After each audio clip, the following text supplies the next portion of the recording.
Assalamualaikum warahmatullahi wabarakatuh. Nama saya Harunul Hasan dari kelas Teknik Informatika Universitas Undira. Kali ini saya akan mempresentasikan eh, hasil kerja ujian akhir semester saya dengan tema potensi bahasa Indonesia menjadi bahasa ASEAN atau Perbara, Perhimpunan Bahasa Asia Tenggara. Ya, secara historis, bahasa Indonesia berasal dari bahasa Melayu. Pada mulanya, bahasa Melayu terletak di tepian Selat Malaka. Di tempat itu, pedagang-pedagang Eropa dan Cina sering singgah untuk memperoleh makanan dan minuman atau berlindung ketika terjadi badai musiman. Dalam perjalanan, para pedagang itu turut pula memperluaskan bahasa Melayu ke berbagai wilayah Nusantara. Selama bertahun-tahun, bahasa Melayu menjadi lingua franca di beberapa wilayah Nusantara. Oleh karena itu, dalam Kongres Pemuda I pada 2 Mei 1926 Masehi, Tabrani, seorang jurnalis, mengusulkan bahasa Melayu diangkat sebagai bahasa nasional. Usulan itu diterima dalam Kongres Pemuda II pada 28 Oktober 1928. Nama bahasa Melayu pun diubah menjadi bahasa Indonesia. Sejak saat itu, bahasa Indonesia menjadi bahasa persatuan. Sebagai negara yang besar, Indonesia mempunyai kedudukan yang penting di ASEAN. Oleh karena itu, bahasa Indonesia sebetulnya dapat diusulkan menjadi bahasa utama di organisasi itu. Sebagaimana diketahui, selama ini bahasa pengantar yang digunakan pada konferensi-konferensi ASEAN adalah bahasa Inggris.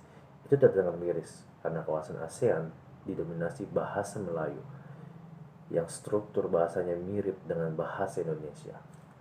Jadi, mengapa tidak bahasa Melayu atau bahasa Indonesia saja yang dijadikan bahasa utama? Salah satu jawabannya adalah bahasa Inggris telah menjadi bahasa internasional yang mempunyai prestis yang lebih tinggi daripada bahasa Melayu atau bahasa Indonesia. Oleh karena itu, kedudukan bahasa Inggris di forum ASEAN belum mampu digeser bahasa Melayu atau bahasa Indonesia. Lalu, apakah harapan bahwa pada masa depan bahasa Indonesia menjadi bahasa utama di ASEAN atau sudah sirna? Selalu saja ada harapan. Bahasa Indonesia masih berpeluang menjadi bahasa utama ASEAN karena mempunyai beberapa faktor berikut. Pertama, bahasa Indonesia mempunyai struktur yang sederhana. Oleh karena itu, bahasa itu sangat mudah dipelajari. Di samping itu, bahasa Indonesia juga mempunyai gaya serap kosakata yang kuat. Dalam proses perkembangannya, bahasa Indonesia telah menyerap kosakata dari beberapa bahasa, seperti bahasa Portugis, bahasa Sanskerta, bahasa Arab, bahasa Belanda, dan bahasa Inggris. Pada masa depan, kosakata bahasa Indonesia dapat terus bertambah untuk memenuhi kebutuhan masyarakat penuntutnya dan masyarakat global. Kedua, bahasa Indonesia mempunyai jumlah penutur yang paling banyak di ASEAN, yaitu 230 juta jiwa. Dan masa depan diperkirakan semakin bertambah.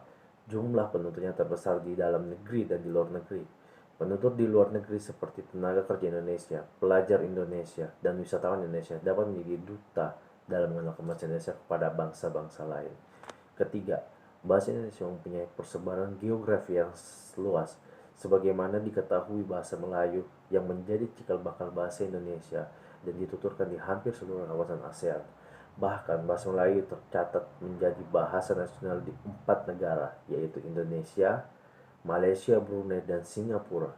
Sementara itu, beberapa negara lain seperti Thailand, Myanmar, Laos, Kamboja, dan Filipina, bahasa Melayu menjadi bahasa kedua dan ketiga karena struktur bahasa Melayu mirip dengan bahasa Indonesia. Besar kemungkinan bahasa Indonesia dapat diterima di negara-negara itu. Keempat, sektor ekonomi makro di Indonesia yang berkembang sangat menjanjikan lahan investasi bagi investor asing. Itulah pintu gerbang untuk mengenalkan bahasa Indonesia kepada dunia. Kelima, produk. Produk sosial dan budaya Indonesia yang tersebar di negara-negara ASEAN dapat menjadi media mengenalkan bahasa Indonesia. Sebagai contoh, di Malaysia, film, program televisi, dan musik dari Indonesia banyak digemari dan itu membuka peluang bagi persebaran bahasa Indonesia. Hanya saja, upaya dalam mewujudkan itu harus menemui beberapa kendala. Namun, kendala utamanya justru berasal dari bahasa Indonesia itu sendiri, melainkan dari sikap penuntunnya. Sebagaimana diketahui, kedudukan bahasa Indonesia di rumahnya sendiri masih belum mantap, didominasi bahasa asing seperti bahasa Inggris dan bahasa Mandarin yang berkembang di beberapa dekade ini telah sedikit demi sedikit menggeser posisi bahasa Indonesia di hati masyarakat. Itu tampak jelas dalam pidato kenegaraan atau kalimat pada iklan yang banyak dibumbui campur kode antara bahasa Indonesia dan bahasa asing. Oleh sebab itu, kecintaan berbahasa Indonesia perlu dipupuk dan dipelihara.